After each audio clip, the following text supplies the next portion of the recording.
നമസ്കാരം. ഞാനേ ഇന്നൊരു ചെറിയൊരു അനുഭവം നിങ്ങളുടെ അടുത്തൊന്ന് ഷെയർ ചെയ്യാമെന്ന് കരുതി. നാട്ടിൽ പോയപ്പോഴേ കുറച്ച് നാൾ ഞാൻ നാട്ടിലുണ്ടായിരുന്നു 2, 4 മാസം. അപ്പോൾ ഞാൻ എൻ്റെ ഒരു ഫ്രണ്ടിനെ കാണാൻ പോയി. അദ്ദേഹം പാലക്കാടാണ്. പുറത്താണ് ജോലി ചെയ്യണത്. ഞങ്ങൾ കഴിഞ്ഞ 1, 2 മാസങ്ങളായിട്ടുള്ള പരിചയപ്പെട്ടിട്ട്. അപ്പോൾ കാണാൻ പോയപ്പോൾ അദ്ദേഹത്തിൻ്റെ നാട്ടിൽ ചെന്നു പാലക്കാട്. അപ്പോൾ അദ്ദേഹത്തിൻ്റെ കൂട്ടുകാരനെല്ലാം കൂട്ടി ഞങ്ങളെല്ലാവരും കൂടി ഒന്നിച്ചിരുന്നു. കൂട്ടുകാരെന്ന് പറഞ്ഞു കഴിഞ്ഞാൽ അദ്ദേഹത്തിൻ്റെ ഒരു കുട്ടിക്കാലം തൊട്ട് തന്നെ അദ്ദേഹത്തിൻ്റെ കൂട്ടുകാരായിട്ടുള്ള ആളുകളാണ്. അവർക്കിപ്പോൾ ഏകദേശം ഒരു 45, 50 വയസ്സ് പ്രായം വരും. ഓരോരുത്തരും ഓരോ ജോലിയിലും അവരുടേതായ ഒരു ജീവിതം സെറ്റപ്പായിട്ട് ജീവിക്കുന്ന ആളുകൾ. പക്ഷേ അവർ സംസാരിക്കുന്ന രീതിയിൽ ഒരു പ്രത്യേകതയുണ്ടായിരുന്നു. ആ ഒരു ബന്ധത്തിൽ ഒരു ഊഷ്മളത ഉണ്ടായിരുന്നു. ഒരു സ്വാഭാവികത. അതായത് ഒരുവിധം നിർബന്ധമില്ലാത്ത സ്നേഹം എന്നൊക്കെ പറയില്ലേ, അങ്ങനെ. ആരെയും ഇമ്പ്രസ് ചെയ്യിക്കണമെന്നില്ല. ആരും മെഷർ ചെയ്യണില്ല. ആരും കമ്പയർ ചെയ്യണില്ല. അവർ ചെറുപ്പം തൊട്ടേ കൂട്ടുകാരാണ്. നല്ല നല്ല രസമുള്ള കൂട്ടുകെട്ട്. അവരെ ഒത്തുകൂടിയപ്പോൾ എനിക്ക് തോന്നിയത് എന്താണെന്നറിയോ? നമ്മൾ ജീവിതത്തിൽ കുറേ മുന്നോട്ട് പോയി. പക്ഷേ ബന്ധങ്ങൾ കുറേയൊക്കെ നമ്മളെ വിട്ടുപോയി എന്ന് തോന്നുന്നു. അതിലെനിക്ക് ഏറ്റവും ഇമ്പ്രസീവ് ആയിട്ടുള്ളൊരു കാര്യം എന്താണെന്ന് വെച്ച് കഴിഞ്ഞാൽ ഇതാണ്. അതായത് നമ്മൾ ജീവിതത്തിൽ എല്ലാവരും എന്തൊക്കെയോ നേടാൻ ഓടിക്കൊണ്ടിരിക്കുക. നമ്മുടെ കരിയർ, മണി, അതുപോലെ സ്റ്റാറ്റസ്, റെക്കഗ്നീഷൻ, നമ്മളെന്തിൻ്റെയൊക്കെ പുറകിലാണ്. പക്ഷേ ചില ആളുകൾ ജീവിതത്തിൽ ഏറ്റവും വലിയ വിജയം നേടിയിരിക്കുന്നത് വേറൊരു കാര്യത്തിലാണ്. പ്രത്യേകിച്ചും രാജേഷ് ഏട്ടൻ. ഞാൻ പോയ ചേട്ടൻ്റെ പേര് രാജേഷ് ഏട്ടൻ എന്നാണ്, പാലക്കാട്. അതായത് ബന്ധങ്ങൾ നിലനിർത്തുന്നതിൽ. വർഷങ്ങൾ മാറി, രാജ്യങ്ങൾ മാറി, വേഷങ്ങൾ മാറി, നമ്മുടെ ബാങ്ക് ബാലൻസ് മാറി, എല്ലാം മാറി. കാരണം അദ്ദേഹം ഒരു വർഷങ്ങളായിട്ടുണ്ടാവുമായിരിക്കും നാട്ടിൽ നിന്ന് അവിടുന്ന് പോയിട്ട്. പക്ഷേ അവർക്കിടയിലുള്ള ഒരു ഒരു സൗഹൃദം മാറിയിട്ടില്ല. അപ്പോൾ എനിക്ക് ആലോചിക്കായിരുന്നു, നമ്മൾ ശരിക്കും പറഞ്ഞ ജീവിതത്തിലെ ആ ഒരു റിയൽ വെൽത്ത് എന്ന് പറയണത്, അത് നമ്മുടെ ജീവിതത്തിൽ യഥാർത്ഥ സമ്പത്ത് എന്ന് പറയണത്, അപ്പോൾ അവിടെ ഇരിക്കുമ്പോൾ എനിക്ക് തോന്നിയത് നമ്മളുടെ ഒരു ബാങ്ക് ബാലൻസോ അല്ലെങ്കിൽ നമ്മളുടെ കയ്യിലുള്ള എത്ര പ്രോപ്പർട്ടീസ് ഉണ്ട്, എത്ര സ്ഥലം വാങ്ങി കൂട്ടിയിട്ടുണ്ട്, എത്ര പൊസിഷനിൽ നമ്മളെത്തി ജോലി ചെയ്തു എന്നൊന്നുമല്ല. നമ്മുടെ ഒരു 30, 40 വർഷങ്ങൾക്ക് ശേഷവും അതേ സ്നേഹത്തോട് കൂടിയിട്ട് അല്ലെങ്കിൽ അതേ ഊഷ്മളതയോട് കൂടിയിട്ട് നമ്മൾ വിളിക്കുമ്പോൾ നമ്മളുടെ കൂടെ വന്നു ചേരുന്ന ആളുകളാണ്. അതൊരു ഒരു ഒരു സമ്പത്ത് തന്നെയാണ് അല്ലേ? കാരണം അതൊരു പെട്ടെന്നൊരു ഓവർനൈറ്റിൽ ബിൽഡ് ചെയ്യാൻ പറ്റുന്ന കാര്യങ്ങളൊന്നുമല്ല.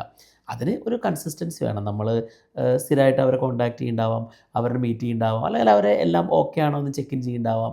അങ്ങനെയുള്ള ചെറിയ ചെറിയ എഫേർട്ട് കൊണ്ട് നമ്മുടെ ലൈഫിൽ, അതായത് ചെറിയൊരു ഇൻവെസ്റ്റ്മെൻ്റ് ആണത്. നമുക്കൊരു ഭയങ്കര ലോങ് ടൈമിൽ കിട്ടുന്ന ഡിവിഡൻറ്റുകളാണ് ഈ സൗകര്യങ്ങളൊക്കെ. അപ്പോൾ എനിക്ക് തോന്നിയത്, നമ്മൾ പലപ്പോഴും ചിന്തിക്കുക എന്താണെന്ന് വെച്ച് കഴിഞ്ഞാൽ, നമുക്ക് സമയമില്ല, നമ്മൾ ബിസിയാണ്, നമ്മൾ പിന്നെ നോക്കാം എന്നൊക്കെ പറഞ്ഞ് നമ്മൾ ആ ആളുകളെ കണക്ട് ചെയ്യാനുള്ള, അല്ലെങ്കിൽ ബന്ധങ്ങളെ കണക്ട് ചെയ്യാനുള്ള ഓരോ അവസരങ്ങളും നമ്മൾ മാറ്റിവെച്ച് കൊണ്ടിരിക്കുകയാണ്. ഫ്രണ്ട്ഷിപ്പ് പ്രത്യേകിച്ചും അങ്ങനെ നമുക്ക് നല്ല ഓർമ്മകളുണ്ടെങ്കിൽ അതിൽ മാത്രം സർവൈവ് ചെയ്യണ ഒരു കാര്യമൊന്നുമല്ല. ഇറ്റ് സർവൈവ് ഓൺ ഇൻറ്റൻഷൻ, അല്ല ഇറ്റ് സർവൈവ്സ് ഓൺ ഇൻറ്റൻഷൻ അല്ലേ. നമ്മളാ ഒരു പക്ക ഇൻറ്റൻഷനായിട്ടുള്ള എഫേർട്ട് എടുത്താൽ മാത്രമേ ഏതൊരു ബന്ധവും നമ്മളുടെ കൂടെ ഉണ്ടാവുള്ളൂ. ഇപ്പോൾ രാജേഷേട്ടൻ ഖത്തറിലാണ്, ജീവിതം വളരെ ബിസിയാണ്, ഒത്തിരി റെസ്പോൺസിബിലിറ്റി ഉണ്ട്. പക്ഷേ അവർ ഇപ്പോഴും നാട്ടിൽ വന്ന് ഒന്നിച്ച് കൂടുന്നു, ഒന്നിച്ച് യാത്ര ചെയ്യുന്നു. ആ ബന്ധം ഇപ്പോഴും ആ ഒരു സർക്കിൾ ഇൻടാക്റ്റ് ആയത് അവരെല്ലാവരും കൂടുമ്പോഴാണ്. ഇപ്പം എനിക്കും അങ്ങനെ നാട്ടിൽ ഒത്തിരി സുഹൃത്തുക്കളുണ്ട്. ഞാനത് ക്യാരി ചെയ്യണത്. പക്ഷേ എനിക്ക് തോന്നി, നമ്മൾ നാട്ടിൽ നിന്ന് മാറി വിദേശത്തായി കഴിഞ്ഞ് കഴിഞ്ഞാൽ പലരും ആ ബന്ധങ്ങളിലൊക്കെ ഒത്തിരി കുറവ് വരുത്താറുണ്ട്. അവരുടെ ഇടയിൽ ഒരു ഇമോഷണൽ സേഫ്റ്റി ഉണ്ട്. അപ്പോൾ അവർ കോളേജിലെ കാര്യങ്ങൾ പറയുമ്പോഴാണെങ്കിലും, അവർക്ക് പണ്ടുണ്ടായ അനുഭവങ്ങൾ പറയുമ്പോഴാണെങ്കിലും, അതിനിടയിൽ ഒരു റോൾ പ്ലേയിങ് ഒന്നുമല്ല. അവരെന്തൊക്കെ ജോലികളിലാണ് സംസാരിക്കണമെന്നല്ല, ജസ്റ്റ് ഫ്രണ്ട്സ്. ആ ഒരു സൗഹൃദത്തിൻ്റെ ഏറ്റവും രസകരമായൊരവസ്ഥയിൽ അവർ സംസാരിച്ചു. എല്ലാ കാര്യങ്ങളും, അവരുടെ പാസ്റ്റ്, അവരെ കോളേജിലുള്ള പ്രശ്നങ്ങൾ, അല്ലെങ്കിൽ അവർ പൊളിറ്റിക്കലി അവർക്ക് കോളേജിൽ എല്ലാ സമയങ്ങളിലുണ്ടായ കാര്യങ്ങൾ, അതെല്ലാം കേട്ടിരുന്നപ്പോൾ എനിക്ക് ഭയങ്കര ഒരു സന്തോഷം തോന്നി. അപ്പോൾ ഞാൻ നിങ്ങളോട് ചോദിക്കാൻ ആഗ്രഹിക്കുന്നത് ഇത്രയാണ്. നിങ്ങൾ ശരിക്കും നിങ്ങളുടെ ജീവിതത്തിൽ എന്താണ് ബിൽഡ് ചെയ്യണത്? അതായത് നമുക്ക് ആവശ്യമുള്ള ശമ്പളം മാത്രമാണോ, അതോ ഒപ്പം ബന്ധങ്ങളും കൂടി ഉണ്ടോ? അതായത് ഒരു 20 വർഷത്തിന് ശേഷം, ഇവിടെ നിന്നൊരു 20 വർഷം കഴിയുമ്പോൾ, ഒരു 2036, 2046 ഒക്കെ ആകുമ്പോഴേക്ക് നമ്മൾ അതേ സ്നേഹത്തോടു കൂടി വിളിക്കാൻ പറ്റാവുന്ന 5 പേര് അപ്പോൾ ഉണ്ടാവുമോ? ഉണ്ടെങ്കിൽ അവർ നിങ്ങൾ കീപ്പ് ചെയ്യണം. ഇല്ലെങ്കിൽ നിങ്ങൾ അതിലേക്കുള്ളത് ഇപ്പോൾ തന്നെ ഒരു എഫേർട്ട് ഇട്ട് തുടങ്ങണം. കാരണം ജീവിതം മുന്നോട്ട് പോകും. പ്രത്യേകിച്ച് നമ്മൾ പ്രവാസികളാകുമ്പോൾ നമ്മളിവിടെ ഭയങ്കര ഒറ്റപ്പെടൽ തന്നെയാണ്. എന്തൊക്കെ പറഞ്ഞാലും, എന്തൊക്കെ ഉണ്ടെങ്കിലും നമുക്ക് ആ ഒരു ചിരി ഒട്ടിച്ച് വെച്ചിട്ട് വേണം നമുക്ക് പുറത്തേക്ക് പോകണമെങ്കിൽ. നമ്മളുടെ പൊസിഷനുകളും സിറ്റികളും നമ്മളുടെ മുടിയുടെ കളറെല്ലാം മാറും. പക്ഷേ നമ്മൾ അതേ പേരിൽ വിളിച്ച് നമ്മളെ ചിരിക്കാൻ കഴിയണ അവരൊരിക്കലും നഷ്ടപ്പെടുത്തരുത് എന്നെനിക്ക് തോന്നി. കാരണം അറ്റ് ദ എൻഡ് നമ്മുടെ ജീവിതത്തിൻ്റെ അവസാനത്തിൽ നമുക്ക് ആ ഒരു വിജയം നമുക്ക് ഏറ്റവും നല്ലതായിട്ട് തോന്നണമെങ്കിൽ നമുക്ക് ഇഷ്ടമുള്ള ആളുകളുടെ അടുത്ത് ഷെയർ ചെയ്യുമ്പോൾ മാത്രമാണ്.